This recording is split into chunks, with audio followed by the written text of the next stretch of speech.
छोटा पड़ रहा है।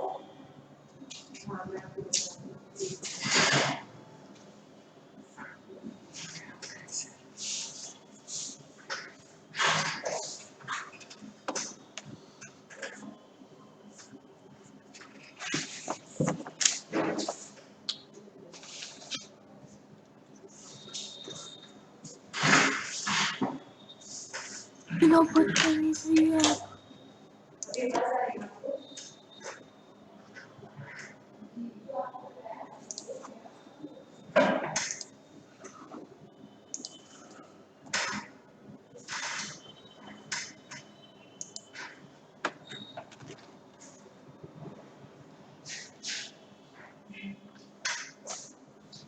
आई एम सॉरी, जो भी मैंने पहले कहा वो मैं टाइप कर रही थी और ये अनम्यूट होके चलने लग गया, तो मैं वही कह रही थी कितना अजीब सी है ये कि You are now sorry. unmuted.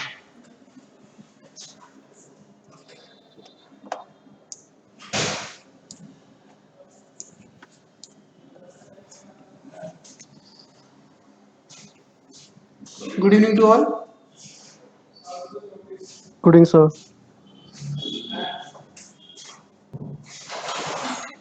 Sir voice आ रही है मेरी?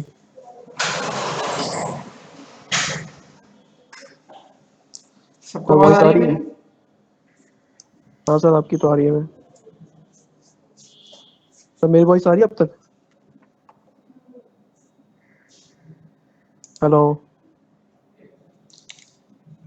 Sir, I am audible to you?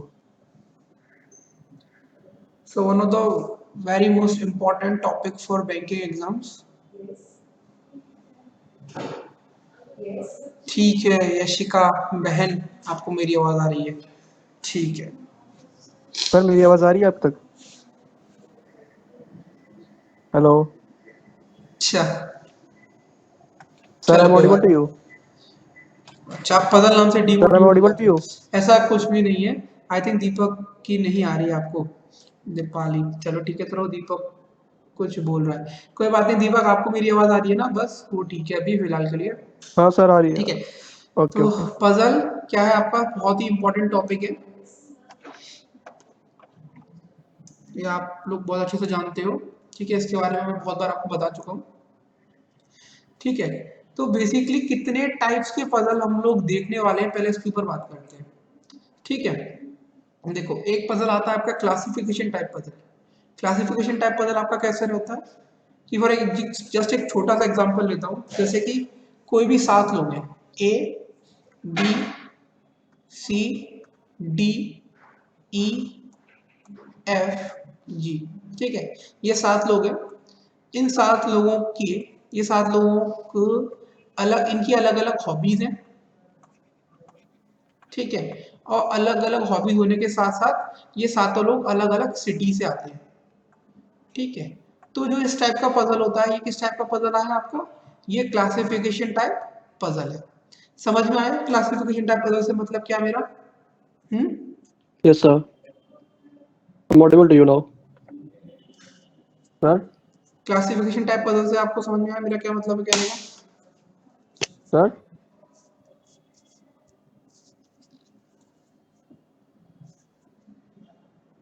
ठीक है, Hello, sir. Am I next audible? आपका आता है फ्लोर या फिर बॉक्स टाइप पजल। फ्लोर या बॉक्स टाइप पजल कैसा पजल होता है सर? आपको हमारी आवाज आ रही है? नहीं, आप सर लोगों किसी की की आवाज आवाज आ रही नहीं है आ सर? पा रही शायद से मुझे। Okay, guys, can you please tell me if I'm audible to you at least, or if I'm not audible to sir? You are लगता है इधर ऑडिबल टू से you are different audible to everyone but not to the काफी sir. लोग बोलने की कुछ sir. कोशिश कर रहे हो, बट सर कांट हियर, मैं सुन नहीं पा रहा हूँ। Okay, ठीक thank है, you एक so सेकंड much. रुको, मैं पूछता हूँ। Okay, yes sir. Just give me a minute. You are now muted.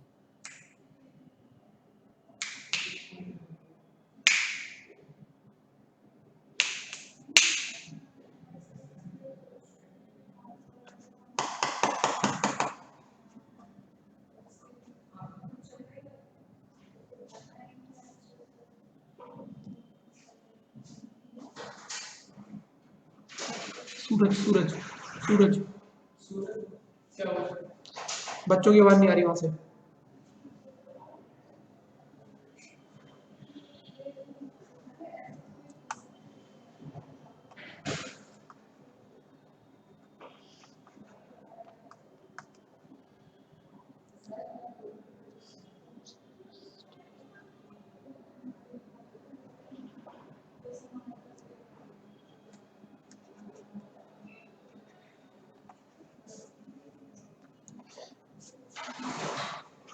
उधर से बच्चों की आवाज नहीं आ रही किसी की भी, वो लोग बोलने की कोशिश कर रहे हैं।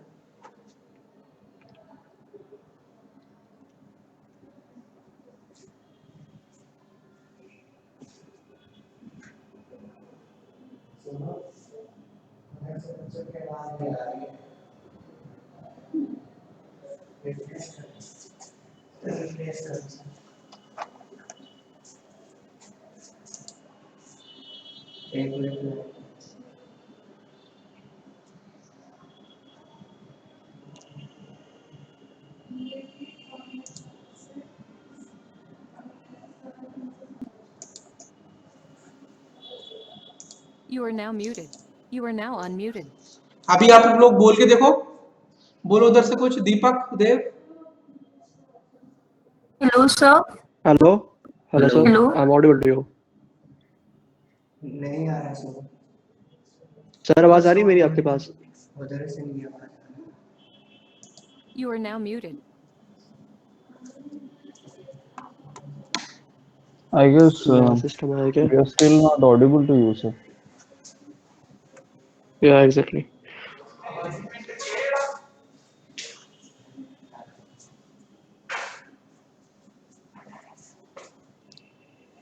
आपके पास है?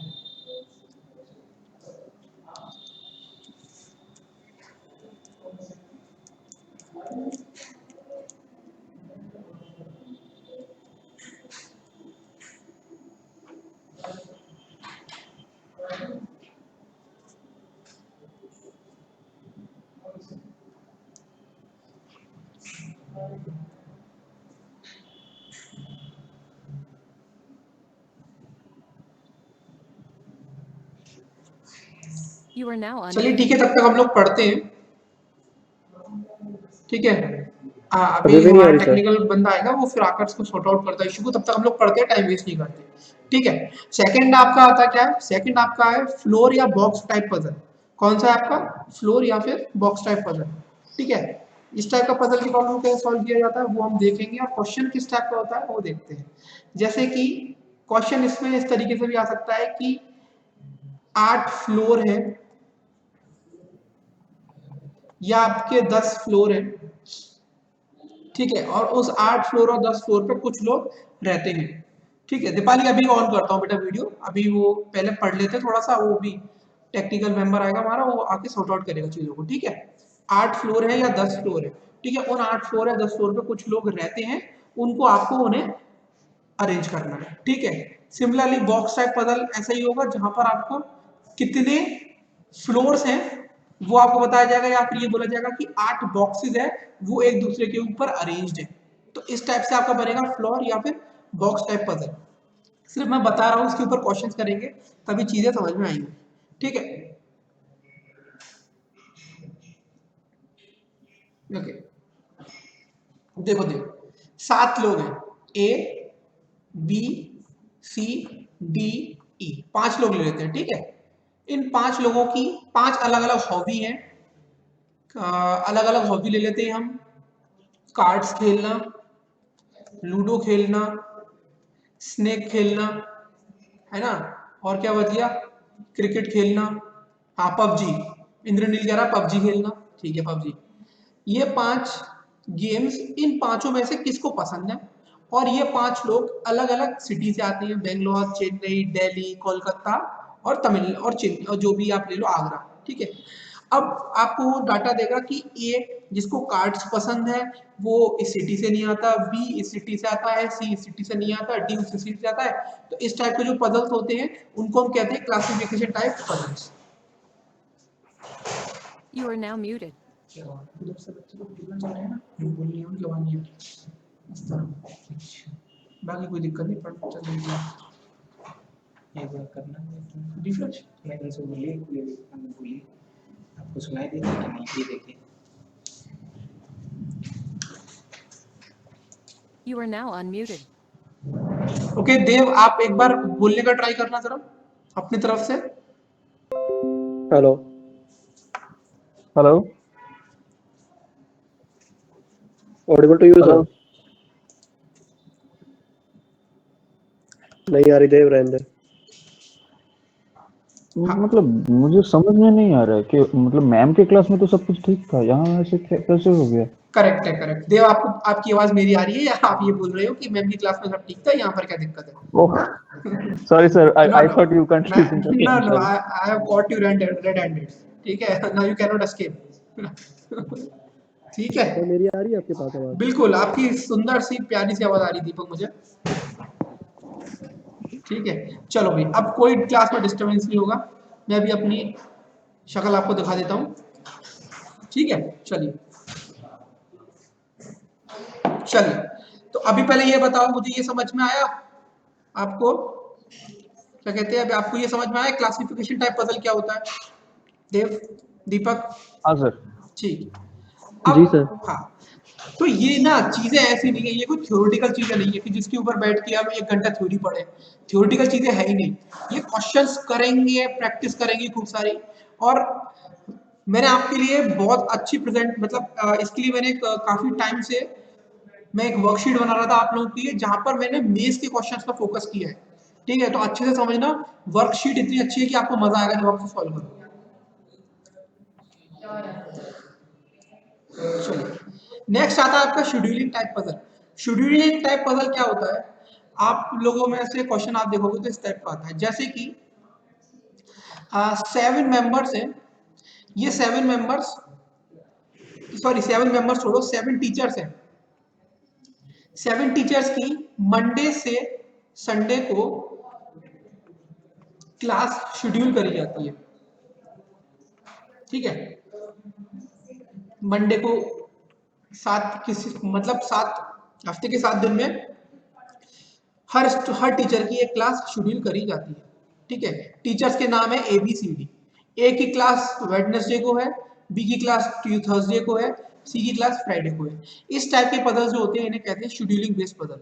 मतलब कि किसी पर्टिकुलर वीक में, साल के कुछ महीनों में किस तरीके से चीजों को अरेंज किया जाता है, उसे कहा जाता है शेड्यूलिंग बेस्ड पजल। समझ में आया? जैसे मैं बोलूं कि ABCDEFG 7 आपके कौन है? टीचर्स हैं। ABCDEF और G कौन है? 7 टीचर्स हैं। एक ए की क्लास थर्सडे को लगती है, एक सी की क्लास, ठीक है, एफ की क्लास सी की क्लास के 2 दिन बाद लगती है, मतलब। तो इस टाइप से जो होता है पजल, उसे कहते हैं हम लोग शेड्यूलिंग बेस्ड पजल। क्या ये चीज समझ में आई? ठीक है, ओके। नेक्स्ट आता है बेटा आपका मिसलेनियस पजल्स। मिसलेनियस पजल्स कैसे होते हैं? आप देखने को मिलेगा आपको। इन मिसलेनियस पजल्स में क्या होता है कि आपको वो एक सर्कुलर अरेंजमेंट दे देगा, ये बोल देगा कि 8 लोग सर्कल में बैठे हुए हैं। ठीक है, ये 8 लोग एक दूसरे से रिश्ते में, मतलब इन 8 का ब्लड रिलेशन भी दे रखा होगा।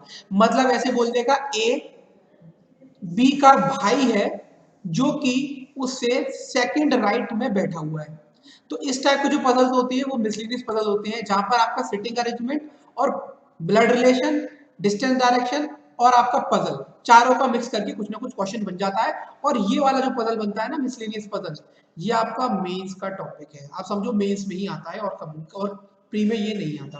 प्री में आपको शेड्यूलिंग बेस्ड पजल देखने को मिलते हैं। इस बार तो SBI PO के शिफ्ट में 2 पजल थे शेड्यूलिंग बेस्ड पजल, एक फ्लोर बेस्ड आता है। ये पजल्स आपके ज्यादा देखने को मिलते हैं, मतलब एक और एक, इसमें से एक, इसमें से एक, ये आता ही आता है आपका प्री में। ठीक है, क्लियर हुआ कि कितने टाइप्स हैं, कैसे पढ़ना है, क्या पढ़ना है?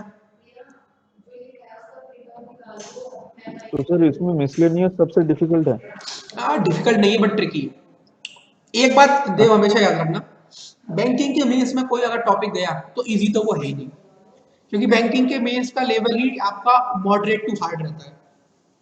ठीक है, इसलिए मैं आपसे हमेशा एक बात बोलता हूँ कि उस लेवल को टच करने के लिए आपको अपने प्री में इतनी अच्छी कमांड बनानी पड़ेगी कि आप 35 में से 28-30 स्कोर करने लगो। जब आप रेगुलर या कंसिस्टेंट बेसिस पर 28-30 स्कोर करने लगोगे ना, तब आप समझना कि हाँ, आपकी उस लेवल पर सिटिंग अरेंजमेंट और पजल है, आपकी जो रीजनिंग है उस लेवल की हो गई है कि अब आप मेंस भी करना शुरू कर सकते हो। समझ में आया? देखो, बिल्कुल भी नहीं आता। आधे नंबर का भी नहीं आता रोहन। ये सिर्फ और सिर्फ प्योरली बैंकिंग का टॉपिक है। ये चीज मैंने यहाँ पर दीपाली को बताई थी क्योंकि दीपाली पहले मॉर्निंग बैच में थी, बट अभी ये चीज मैं आपको वापस से बता रहा हूँ, ठीक है, क्योंकि सिटिंग अरेंजमेंट में कंप्लीट कर चुका हूँ, पजल में मैंने एंट्री कर दी है, तो अब मैं आपको ये चीज बता रहा हूँ कि किस सीक्वेंस में आप लोग प्रैक्टिस करना स्टार्ट करो जिससे कि आपकी कमांड और आपका स्कोर और आपकी स्पीड सब चीज बढ़ जाए। क्या बताऊं आपको ये चीज, आप जानना चाहोगे? Yes sir please.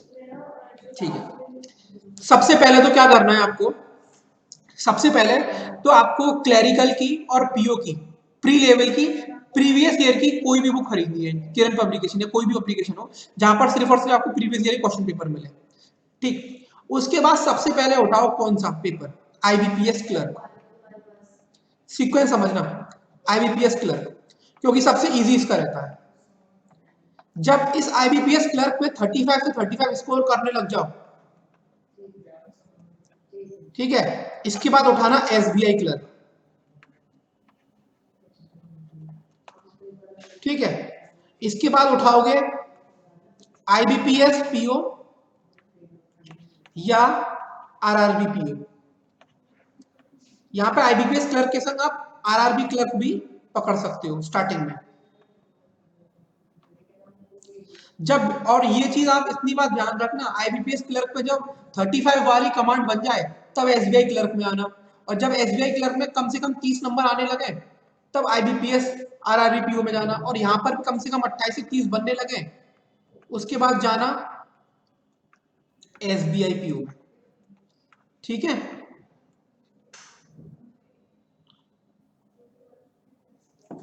समझ में आया? ये तो रही प्रीलिम्स की बात। अब ये करने के बाद कैसे एंट्री करोगे मेंस में, मेंस के क्वेश्चंस को कैसे हैंडल करोगे? सबसे पहले पकड़ो आईबीपीएस क्लर्क,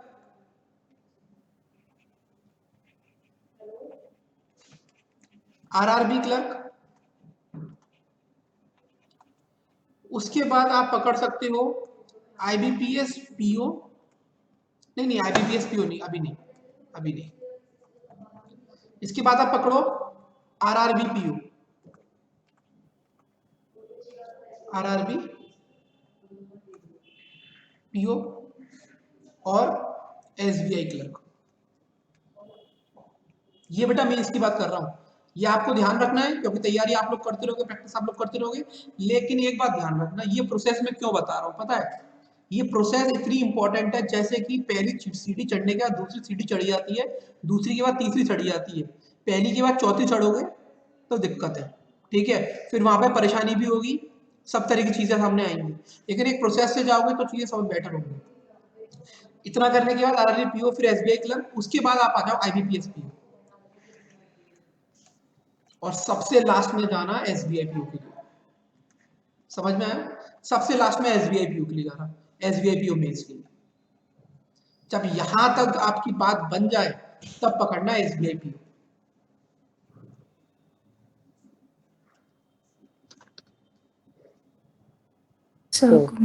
बोलिए पिया, दीपक। हाँ सर, ये सारी बुक्स है या फिर किसी साइट से इनके मॉक टेस्ट डाउनलोड करने और वहां पे देके नंबर देखने हैं? Depends upon you. आप चाहो तो कोई प्रीवियस ईयर का एग्जैक्टली जो प्रीवियस ईयर की बुक्स होती है ना, जैसे पब्लिकेशंस आती है, वो बुक उठा लो, नहीं तो किसी भी साइट से जाकर आप प्रीवियस ईयर के क्वेश्चन पेपर डाउनलोड कर लो, उनको करना शुरू कर दो। और अगर आप टाइमर लगा के करते हो पिया तो बहुत अच्छी बात है। There is no shortcut for SBI PO mains. अगर आप एसबीआई पीओ मेंस लेवल तक पहुंचना चाहते हो तो वहां तक पहुंचने का कोई शॉर्टकट नहीं है, आपको ये लॉन्ग रूट है, इसको फॉलो करना पड़ेगा क्योंकि शॉर्टकट्स की जगह नहीं है भाई, ठीक है देव? सर मैं भी, हाँ दीपक क्या कह रहे हो?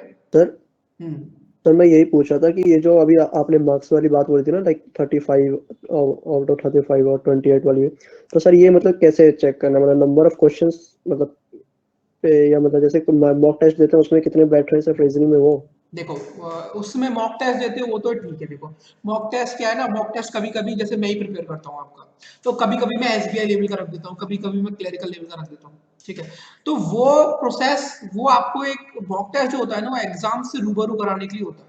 बट आप खुद ही पर्सनल लेवल पर क्या करोगे वो मैंने बताया है आपको, ये आपको अपने पर्सनल लेवल नहीं पे सर, ये करना है। बस हाँ सर वो तो ठीक है, बट सर वो मार्क्स वाली पॉइंट डिसाइड नहीं हो पा रही सर, वो थोड़ा मार्क्स आप बता ऐसे दीजिए। करो ना, जैसे कि अगर आप 30 अटेम्प्ट करते हो, 26 सही हाँ हो सर, गए, तो नम तो स्कोर कितना हो जाएगा आपका हाँ, 25, क्योंकि बैंकिंग में 1/4 नेगेटिव होता है। अच्छा तो एक कम ही रखें मतलब। हाँ ठीक है जी, ठीक है। ओके जी। और बिलीव करो इस मेरी बात पर, ये प्रोसेस मैंने खुद फॉलो किया हुआ है, ठीक है, और सक्सेस भी मिली हुई है। सर बुक्स में ना क्वेश्चन सब मिक्स होते हैं आईपीएस एंड एसबीआई के। तो दीपाली देखो, जब थोड़ी सी मेहनत करनी पड़ेगी, उनको सॉर्ट आउट करो, ठीक है। पेंसिल ले लो, एक पेंसिल से उन पर लिख लो आईपीएस क्लर्क, एसबीआई क्लर्क, ऐसे ऐसे, मतलब जब प्रैक्टिस कर रहे हो तो फिर उन्हीं पे ऑलरेडी लिखा हुआ तो उसको प्रैक्टिस करो। देखो इन दोनों चीजों पे कमांड पाना बहुत बड़ी चीज होती है, पजल और सेटिंग अरेंजमेंट पे इतनी आसानी से कमांड होती नहीं है। तो ये प्रोसेस फॉलो कर लो, आपके बहुत काम आएगा, ठीक है।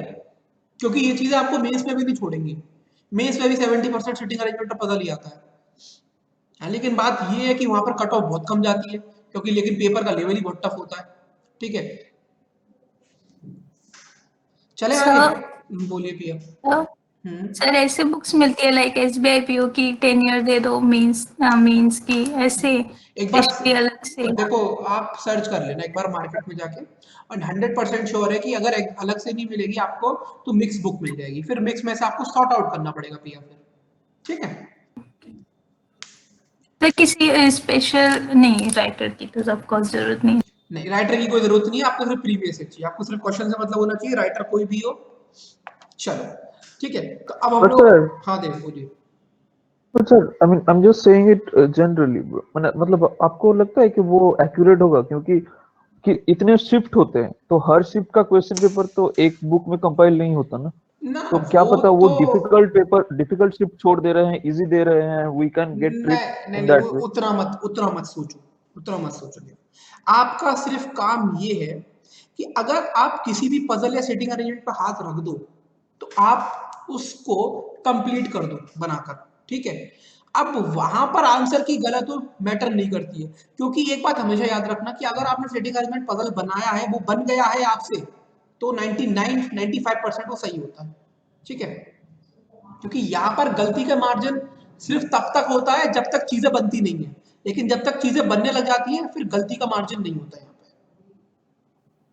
सर मैं थोड़ा अलग बात बोल रहा हूँ, मैं आंसर की बात ही नहीं कर रहा। पे। मैं ये बोल रहा हूँ, सपोज इस बार आपने बोला था ना कि एसबीआई के एक शिफ्ट में हम्म 5 पजल दे दिया था उन्होंने, हम्म ठीक है। तो मैं ये बोल रहा हूँ कि हर साल से वो प्रीलिम्स में 5 शिफ्ट होंगे, तो कोई भी जो मतलब ऐसे बुक होगा उसमें तो पांचों के पांचों शिफ्ट तो नहीं डालेंगे, तो मतलब ऐसा हो सकता है ना कि वो एक इजी शिफ्ट डाल दे और जो सबसे डिफिकल्ट है वो हम लोग प्रैक्टिस ना कर पाए। तो तो अब आप दैट्स व्हाट आई एक, एम सेइंग। अभी आपको मैं एक चीज, आज मैं दोपहर में 2 बजे वाली क्लास में क्या बात कर रहा था आपसे, मैंने मैं आपको बता रहा था, मैंने एसबीआई पीओ का खुद पेपर दिया था, और जब मैं पेपर देने के बाद और 4-5-6 तारीख को एनालाइज किया था, लास्ट ईयर क्या हुआ था कि पेपर बहुत इजी आया था, ठीक है, नो डाउट सब बच्चे 85 प्लस अटेम्प्ट करके आए थे, कट ऑफ कितनी गई थी 70 जनरल की। मैं आपको ये बता रहा हूँ देव, आप इस बात के लिए कंफ्यूज हो रहे हो कि सर अगर हम डिफिकल्ट प्रैक्टिस नहीं कर पाए, इजी करके स्कोर अच्छा करने है, तो एक बात बताओ, इजी करके अगर 35 लाए हो, इजी करके अगर 35 लाए हो, तो डिफिकल्ट पेपर में 25 लेके आए हो ना, वो भी सिलेक्शन कराएगा आपका, ठीक है। इस बार कट ऑफ कितनी गिरी, मैंने दोपहर में बात करी थी आज, इस बार कट ऑफ गिर के आई है 58 जनरल की, कितनी गिर गई 12, क्योंकि पेपर टफ आया था। ये बात हो रही थी जब से एसबीआई पीओ का प्रीलिम्स का पेपर हुआ था, 5-5 पजल पूछ रहे हैं, तो भाई जिसके 25 नंबर आए होंगे ना, वो बहुत अच्छे लेवल में गया होगा, ठीक है। अगर किसी ने 65 अटेम्प्ट भी करे हैं या 62 अटेम्प्ट भी करे हैं, वो बच्चे भी अंदर हैं, समझ रहे हो। उसकी चिंता मत करो, डिफिकल्ट है तो देव वो सबके लिए डिफिकल्ट है, इजी है तो वो सबके लिए इजी है, ठीक है। और ज्यादा कुछ करना है तो फिर आप प्रीवियस ईयर, सबसे बड़ी चीज है कि अगर आपको डिफिकल्ट लेवल चेक करना है ना, तो सबसे अच्छा है कि टाइमर सेट करके क्वेश्चन को करा करो, टाइम लगाकर, ठीक है, टाइमर को लगा के क्वेश्चंस करो, क्योंकि टाइम से ही सब आपकी बेसिकली बैंकिंग वालों की टाइम से ही लड़ाई है। हाँ, मेरे अभी बैक टू बैक तीनों एग्जाम्स क्लियर हुए भी है। अभी मेरा IBPS PO भी क्लियर है, मेरा RRB PO भी क्लियर है, और SBI PO का भी मेरा कल आज मॉर्निंग में रिजल्ट आया है, मेरा 71 स्कोर आया है, ठीक है, वो भी क्लियर है। तो मेरे तीनों ही अभी back to back papers clear है, ठीक है। अभी मेंस के लिए जाना है। हम्म, जी थैंक यू।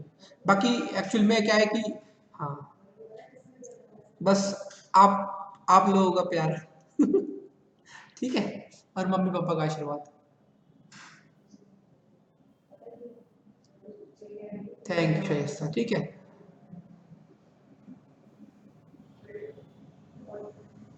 ठीक है, स्टार्ट करें क्लास के साथ। हाँ, Congratulations, sir. Yes, sir. Thank you Deepak. Dev, मैं ना आपकी बात समझ रहा हूँ ना, आप ज्यादा स्मार्ट खेल रहे हो आज, है ना। चलिए स्टार्ट करते हैं क्लास के साथ।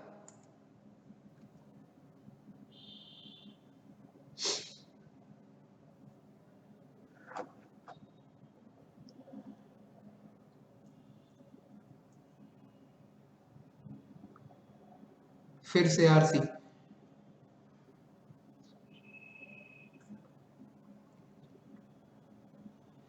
नहीं मैं, सबसे बड़ी तो चीज सर आप ये जस्ट ट्राई करूँ ना? Just just let me answer. हाँ, आप लोग ट्राई करो, लेट मी आंसर। पिया पिया मैं रीजनिंग पढ़ाता हूँ, ठीक है, और मैं यहाँ पर 8 आवर्स की जॉब भी करता हूँ। उसके बाद भी मैं मैथ और रीजनिंग, मैथ और इंग्लिश तो करता हूँ ना, ठीक है। तो ना सब चीज सब लोगों के लिए एक जैसी चीज है, आप समझ रहे हो इस चीज को,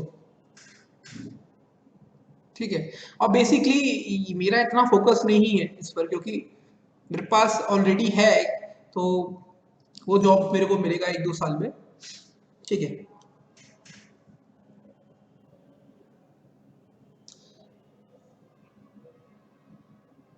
नहीं, एक्चुअली मेरा मेरा इंडियन रेलवेज में क्लियर हुआ है 2019 का, तो मुझे और किसी में जाना नहीं था, वो मेरा ड्रीम जॉब है। तो बाकी मैंने कभी किसी में इंटरेस्ट नहीं दिखाया, तो मेरा पेपर पहली बार में क्लियर हो गया था असिस्टेंट लोको पायलट का, तो फिर बाकी मुझे कहीं और जाना नहीं था। वही मेरा फोकस था हमेशा से, इंडियन रेलवे में जाने का।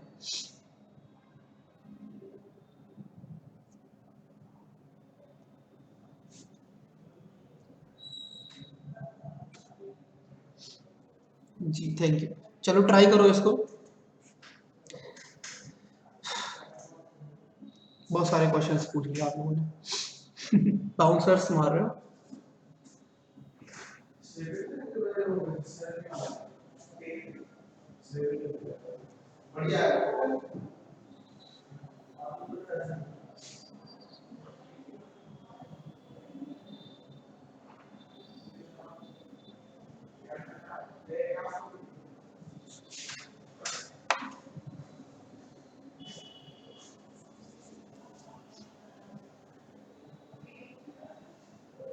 ठीक है, तो इस क्वेश्चन में ना मैं आपको समझाता हूँ पहले तो,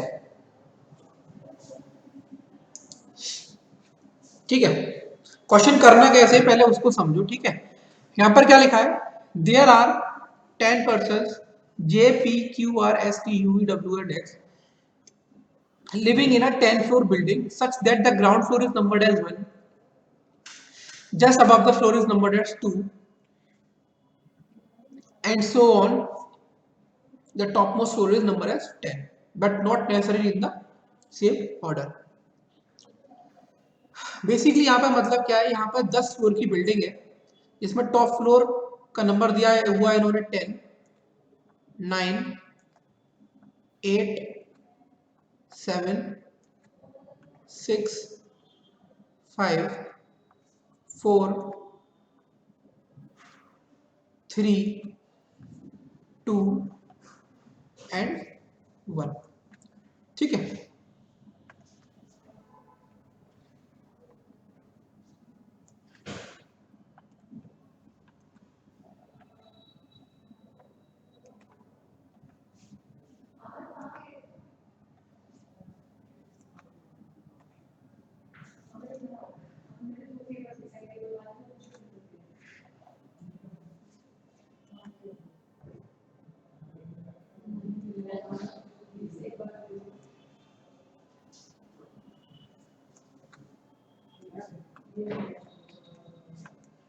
ठीक है, तो ये आपको बेसिक पहले अरेंजमेंट बनाना पड़ेगा। ये आपका कैसे समझे, क्योंकि स्टार्टिंग में जो डाटा दिया हुआ है उस चीज से आप समझे। There are 10 persons living in a 10 floor building such that the ground floor is numbered as 1, just above the floor is numbered as 2, and so on. The topmost floor is numbered as 10, but not necessarily in the same order. ठीक है, P lives on the 5th floor. P कहाँ पर रह रहा है? P lives on the 5th floor. ठीक है, only 3 person lives between P and V. P और V के बीच में 3 लोग रहते हैं, तो इसका मतलब क्या है? या तो नीचे की तरफ 1 2 3, तो V आपका यहाँ आ जाएगा, या तो P यहाँ पर, तो 1 2 3 V यहाँ पर। समझ में आई? 2 कंडीशंस है आपके पास, ये चीज समझ में आई क्या? ठीक है, okay.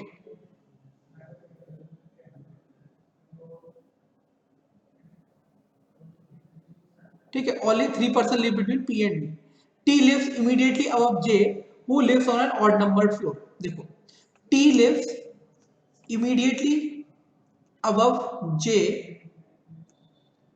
T lives immediately above J, who lives on an odd numbered floor. J कौन से फ्लोर पर रह रहा है? J आपका odd numbered floor पर रह रहा है। ठीक है, T lives immediately above J, who lives on an odd numbered floor. S lives on one of the floors below R. S lives on one of the floors below R. ठीक है, इस चीज को किस तरीके से इंडिकेट करेंगे, ये जो मैंने बनाया है। ठीक है, इसको देख लो एक बार।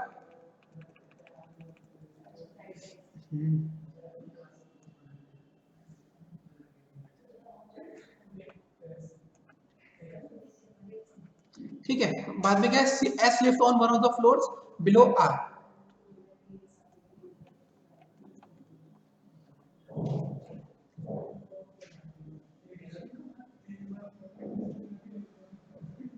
Number of persons lives between J and P is same as the number of persons live between T and R. देखो इसका मतलब क्या है? जितने लोग J और P के बीच में बैठते हैं, उतने ही लोग किसके बीच में बैठेंगे? T और R के बीच में। क्या ये चीज समझ में आई? जितने लोग number of person living between J and P is same as the number of person living between T and R. Okay. There is only one floor in between U and X. U और X के बीच में सिर्फ एक floor है। There is only one floor in between U and X. W lives on an odd numbered floor. W lives on an odd numbered floor. तो W आपका किस पे रहता है? Odd numbered floor पे रहता है। ठीक है, R does not live on top floor. R यहाँ पे रहता नहीं है, तो इसको पीछे लिख दो। R does not live on top floor. Does not. ठीक है, S lives on an odd numbered floor above X. ठीक है, देखो अब यहाँ क्या लिखा है? S lives on an odd numbered floor above X. तो देखो S यहाँ पर है, तो S अगर आपका यहाँ पर है तो ये किसके ऊपर रह रहा है? ये X के ऊपर रह रहा है। ठीक है, और कहाँ पर रहता है? ऑड नंबर्ड फ्लोर पे। ये फ्लोर कौन सा होगा इसका?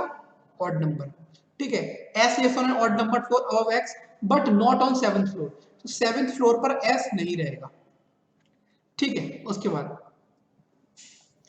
V lives below the floor on which P lives. देखो V lives below the floor on which P lives, तो ये वाली कंडीशन गलत हो गई, ये वाली कंडीशन गलत हो गई, हाँ या ना? V lives below the floor on which P lives, तो ये वाली कंडीशन गलत हो गई आपकी, ये जो हमने बनाई थी सेकंड। Yes sir. ठीक है, yes, उसके बाद क्या है? U lives above the floor on which X lives. U live above the floor on which X lives. X और U के बीच में एक जना था। ठीक है, इसका मतलब क्या है? इस कंडीशन को आप काट दो यहाँ से, और यहाँ पर क्या लिखा है? U lives above the floor on which X lives. इसका मतलब U अगर यहाँ पर है तो नीचे एक फ्लोर छोड़ के X ले रहा होगा। ठीक है, उसके बाद Q lives on an even numbered floor above P. ठीक है, but not on top floor, मतलब Q यहाँ पे नहीं रहेगा। ठीक है, और Q रह कहाँ पे रहा है? Q lives on an even numbered floor above P. P से ऊपर, मतलब क्या है? या तो Q यहाँ पे रहेगा या तो Q यहाँ पे रहेगा। तो आप चाहो तो उसको लिख सकते हो, या तो Q यहाँ पर है या तो Q यहाँ पर है। ठीक है, इस कंडीशन को आप चाहो तो बना लो उधर।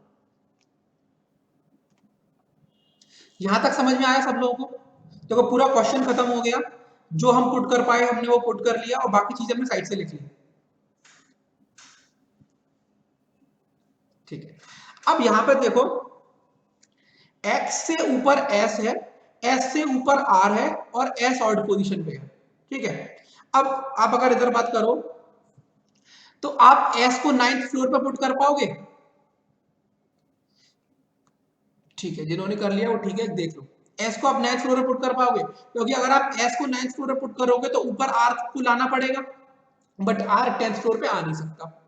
एस 7th फ्लोर पर रहता नहीं है, 5th फ्लोर पर रह नहीं पाएगा, तो एस रहेगा 3rd फ्लोर पे। और एस के नीचे एक्स है तो एक्स यहां आ जाएगा, ठीक है। और कौन बचा आपका? एस से ऊपर कौन है आपका? आर है, ठीक है। उस चीज को हम बाद में कर लेंगे। यू और एक्स के बीच में सिर्फ एक कैंडिडेट है, तो यू यहां आ जाएगा। सिमिलरली इस कंडीशन में भी कुछ ऐसे ही बनेगा, यू एस और एक्स। यहां तक समझ में आया सब लोगों को? देखो बता रहा हूं अनमोल, ठीक है। मैंने क्या बताया अनमोल? एस आपका 7th पोजीशन पर रह नहीं सकता था, 9th पे 7th पे रह नहीं सकता, 9th पे रह नहीं सकता, 5th पे पी बैठा था, तो एस के लिए पोजीशन बची कौन सी? 3rd। आपने एस को 3rd पे बैठाया, एस के नीचे कौन था? एक्स, तो एक्स के लिए सिर्फ ये पोजीशन बची थी, और एक्स और यू के बीच में एक बंदा था, तो यू यहां पे आ गया। समझ में आया अनमोल? ठीक है, चलो ठीक है। अब आर आपका रहेगा यहाँ पे कहीं ना कहीं, ठीक है। अब देखो यहाँ पे, अगर आप अब इस कंडीशन, जैसे अगर आप इसकी बात करो पहले वाले की, इस वाले की, तो जे और टी, जे ऑड पोजीशन पे है तो टी उसके जस्ट ऊपर है। तो देखो अगर आप जे को यहां पुट करते हो, देखो ध्यान से देखना, जे को अगर आप यहां पुट करते हो तो टी यहां पे आएगा। अब आप देखो जे और पी के बीच में कितना गैप है? एक जने का गैप है। जे और पी के बीच में कितना गैप है? एक जने का गैप है। और टी और आर के बीच में भी सेम गैप होना चाहिए जितना जे और पी के बीच में है, तो आर यहाँ पे आएगा, लेकिन आर तो टॉप पे बैठा ही नहीं है, तो इसलिए ये कंडीशन गलत हो गई। क्या समझ में आई ये बात? क्या ये बात समझ में आई? उसके बाद जे को ऑड पोजीशन पे रखना है, तो जे को आपने यहाँ पे रखा, तो उसके हिसाब से टी यहाँ आ गया। ठीक, अब देखो जे और पी के बीच में कितने लोग हैं? 1 2 3। टी और आर के बीच में भी 3 लोग आने चाहिए, तो 1 2 3, आर यहां आ गया, करेक्ट। अब डब्ल्यू को तो ऑड पोजीशन में बिठाना था ना, बट यहाँ पे तो इवन पोजीशन बची है, तो ये कंडीशन गलत हो गई पूरी तरीके से।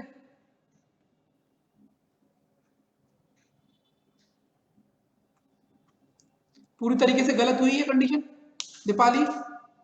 अब देखो यहाँ पर क्यू को तो मतलब इसका मतलब है क्यू की पोजीशन ये फिक्स है, ठीक है। अब देखो आप अगर टी को और जे को यहां बैठाओगे, यहां पर टी नहीं, क्योंकि जे तो ऑड पे बैठा है ना, तो जे तो यहीं पर आएगा इस कंडीशन में, ये क्वेश्चन तो यहीं से हो जाएगा, ठीक है। अब टी और आर के बीच में सर दो कितना गैप है? एक सेकंड कंप्लीट करने दो। टी और आर के बीच में कितना गैप है? 1 2, टी सॉरी जे और पी के बीच में 1 2 3, और टी और आर के बीच में भी 3 का गैप हो जाएगा, 1 2 3, आर यहाँ पे आ जाएगा। बची पोजीशन क्या है? यहाँ पे डब्ल्यू आ जाएगा, डब्ल्यू ऑलरेडी ऑड पोजीशन पे था, तो ये वाली कंडीशन आपकी सही हो गई। अब बोलो देखो। मुझे भी लगता है मेरा सही हुआ है। मैं आपको ऑर्डर बोलता हूँ 10 से लेके 1 तक, ठीक है? बोलो। बोलो बोलो। T J hmm Q W hmm R P सही है। U S X V. ठीक है, ओके। समझ में आया बाकी लोगों को? अनमोल,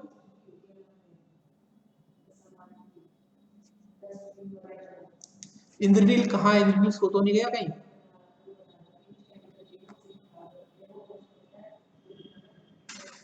अरे इंद्रनील कोई बात नहीं, समझ में अभी आ रहा है, चीजें अपने आप बन जाएगी। सच में सो गया? सो मत। ठीक है, टाइगर रोल बताओ। अगर इसमें कोई दिक्कत है बेटा तो एक बार और कर दूंगा। इंद्रनील देखो, देखो ये वाले क्वेश्चंस तो आते ही आते हैं, बट ये है कि अगर आप प्री दोगे ना तो वो क्या बोलते हैं, ये 8 लोगों से ज्यादा का नहीं आएगा फ्री में।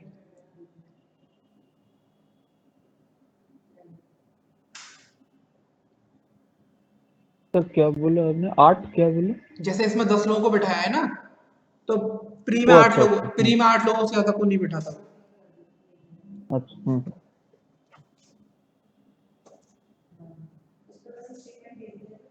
आ, आप इसको मेंस लेवल का बोलोगे, लेकिन ये आपका सबसे इजी मेंस लेवल का क्वेश्चन होगा शाइस्ता, सबसे इजी वाले मेंस लेवल का क्वेश्चन। जैसे कि मैंने आपको बताया था कौन से, नहीं प्री में नहीं आता, प्री में 10 लोगों का नहीं पूछेगा, नहीं ये आपका आईबीपीएस क्लर्क में आ सकता है, प्री में 10 लोगों का नहीं पूछता हम लोग, ठीक है। अभी एसबीआई पीओ के प्री में 6 लोगों का पूछा था, ठीक है, ज्यादा टेंशन मत लो, वो बस लेंथी होते हैं क्वेश्चन थोड़े से, ठीक है, क्लियर। आगे चले तो क्वेश्चन देख लेते हैं, इसके ऊपर क्वेश्चन है हमारे पास कुछ, जैसे कि how many person live between W and S, W और एस के बीच में कितने लोग रहते हैं, देखो 1 2 3,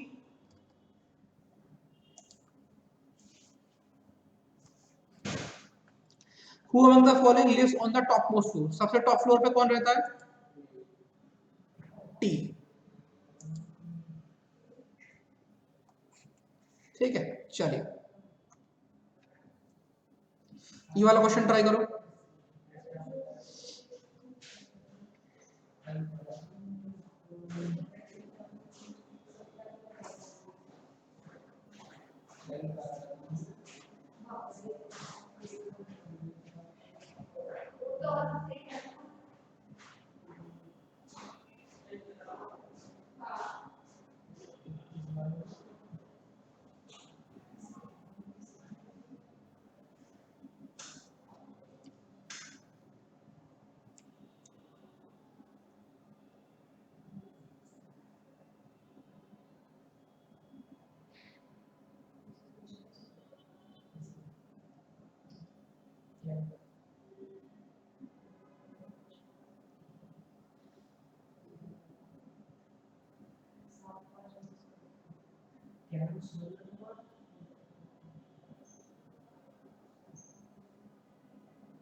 ठीक है। तो इस क्वेश्चन को एक्सप्लेन करता हूं मैं एक बार आपको, 10% P2Y, that is PQRSTUVWXY lives in a 5 different floors, ठीक है, 5 डिफरेंट फ्लोर्स पर रहते हैं। ईच फ्लोर हैज 2 फ्लैट्स, हर फ्लोर के 2 फ्लैट है, फ्लैट ए फ्लैट बी, ये मेंस लेवल का क्वेश्चन है, प्री में ऐसा क्वेश्चन नहीं आएगा, flat A and flat B, और अगर आएगा भी तो सिर्फ और सिर्फ 3 फ्लोर का आएगा, 2-2 फ्लैट का, मतलब 3 फ्लोर पे 2-2 फ्लैट है, ठीक है, flat A and flat B. Flat A is exactly to the west of flat B, only 1 person lives in each flat. तो ये किस तरीके का है वो देखो एक बार आप, देखो 5 5th floor, 4 3 2 1,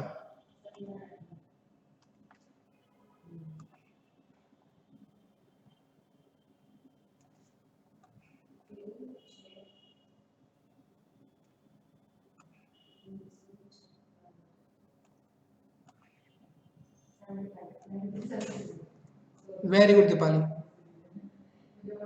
very good Shaista.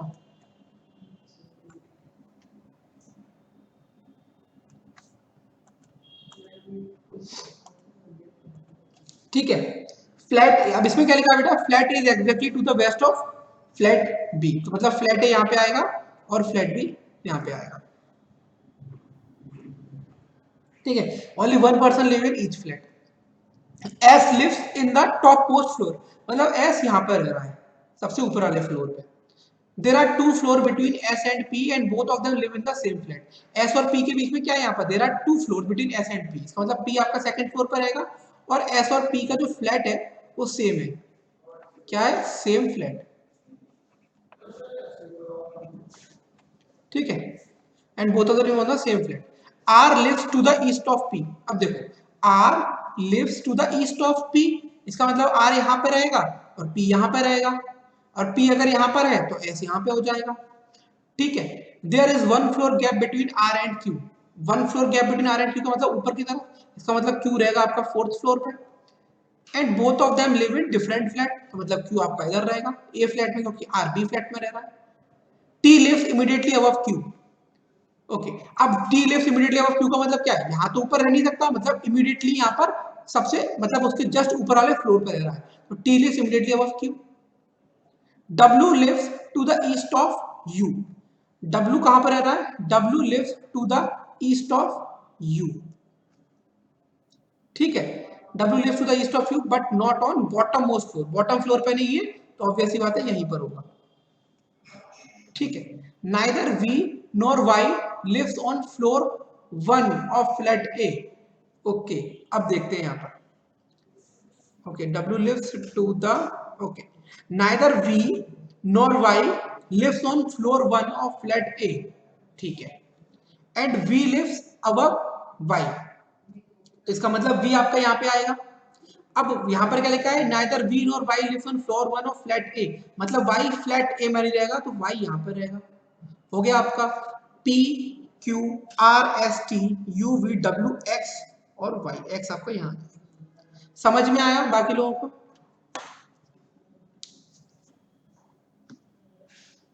Indranil,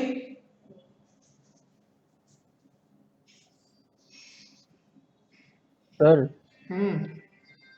अगर ये बोल रहे हैं कि T lives immediately above Q, तो मतलब नॉट नेसेसरीली वो मतलब वो देखो एकदम स्ट्रेट लाइन में अबव नहीं होगा। हाँ, अब आप लोग कहोगे sir is there any rule, तो is there not any rule, but ये स्टेटमेंट है ना, ये अपने आप बिहेव करेगा according to the conditions in the question.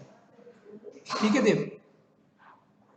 हाँ, मतलब मैंने सोचा कि इमीडिएटली मतलब ठीक एकदम एग्जैक्टली उसके ऊपर होगा, उसके बाद मेरा वहां पे ही सब वहीं पर आपका गड़बड़ हो गया ना। लेकिन आपको यूज करना चाहिए क्या इस समय दिमाग, कि भाई रह ही नहीं सकता, रह ही नहीं सकता। क्योंकि बार बार उसमें ऐसा आ रहा है। ठीक है, तो जब भी इसी तरीके के क्वेश्चंस आएंगे जहां पर एक ही फ्लोर पर 2 या 3 लोग रह रहे हैं, तो वहां पे जब तक नहीं बोला जाए इमीडिएटली, यहाँ पर जैसे वर्ड यूज किया था इमीडिएटली अबव। एक्चुअली ऐसे क्वेश्चंस भी मैंने बहुत देखे हैं जहां पर वो स्टार्टिंग में ही नोट बनाकर आपको ये दे देंगे कि in this question immediately above does not mean immediately above, it does mean just above that particular floor और जस्ट बिलो दैट फ्लोर। ये मैंने बहुत क्वेश्चंस में देखा है कि नोट बना के दिया जाता है पजल में। ठीक है, मतलब इस इमीडिएटली अबव मतलब ये इतना शॉर्ट एक टर्म है, इसी में ही मैं मतलब अब कंफ्यूज हो एक्चुअल गया। में ये है ना, इमीडिएटली अबव इस कॉन्टेक्स्ट में गलत कैसे है? अगर आप फ्लोर के वाइज देखो, अगर आपके फ्लोर के जस्ट ऊपर कोई रहता है तो आप क्या बोलते हो कि my friend immediately lives immediately above my floor, है ना? यही तो बोलते हो। अब उस फ्लोर पे अगर फ्लैट अलग अलग है, तो जो इमीडिएट का अबव तो यहाँ पर कॉन्टेक्स्ट में ये हुआ ना फ्लोर के रेस्पेक्ट में। ठीक है, नहीं सर, सर ये आपको ऐसा नहीं लग रहा है कि आप क्वेश्चन के लिए थोड़ा बायस्ड हो रहे हैं? हम लोग जब बोलते हैं नहीं हमारे फ्लैट के ऊपर अगर कोई रह रहा है तो हम अरे बोलते हैं यार ना ऊपर वाला है। नहीं, तो आप ऐसे नहीं बोलते। अगर आपके फ्लैट के ऊपर कोई फ्लैट है, ठीक है, उसके अपोजिट वाले फ्लैट पे रहना, तो उसके लिए आप क्या बोलोगे? इमीडिएट अबव ही तो बोलोगे ना इमीडिएटली, क्योंकि आप उस समय किस सेंस में बात कर रहे हो? आप उस समय फ्लोर के सेंस में बात कर रहे हो। मेरे फ्लोर के जस्ट ऊपर वाले फ्लोर पे मेरा दोस्त रहता है। ओके, ठीक है, अब वही चीज कह रहा हूं ना, थोड़ा सा चीजों को यहाँ पर क्वेश्चन के कंडीशन के अकॉर्डिंग आपको समझना पड़ेगा। ठीक है, वो आप क्वेश्चंस की प्रैक्टिस करोगे ना, 3 4 5 ऐसे एक टाइप के क्वेश्चंस की, तब चीजें अपने आप क्लियर हो जाएगी आपको। बाकी लोग भाई क्लियर है? अनमोल, तनिष्क, यशिका, चल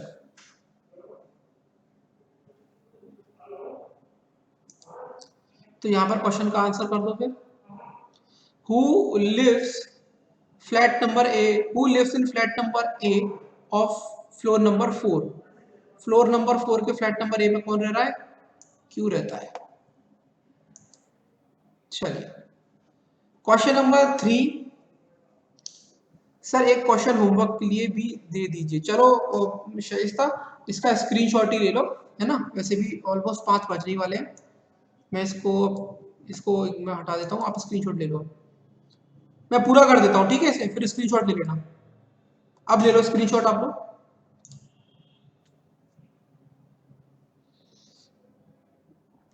ले लिया होगा स्क्रीनशॉट, ठीक है।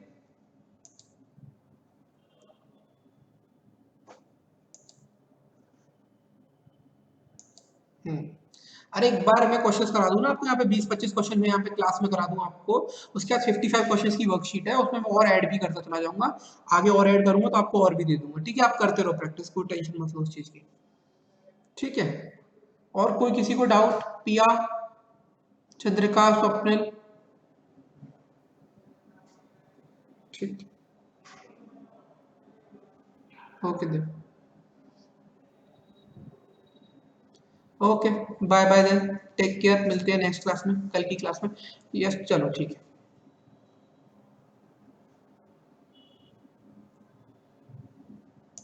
You are हाँ now मतलब सर muted. मैं बाय तो बोल रहा हूँ You पर are now आज के लिए तो unmuted. डन हो गया ना। अभी क्वेश्चन क्योंकि इसको करेंगे तो कम से कम 10 मिनट चाहिए हमें, क्योंकि जल्दी जल्दी ओके करके। सर चलिए। हाँ चंद्रिका। सर आप एक साइट बता दो जिससे हम प्रीवियस ईयर पेपर डाउनलोड कर सके, मतलब सारे मिल जाए 10 ईयर के। ओके, चंद्रिका, इसको ना अभी हम लोग बात कर लेंगे अभी इसके ऊपर। आपको पर्सनली मैं मैम के थ्रू कॉल पे बात कर लूंगा, ठीक है Chandrika. Yes sir. Okay, okay sir, thank you. Okay.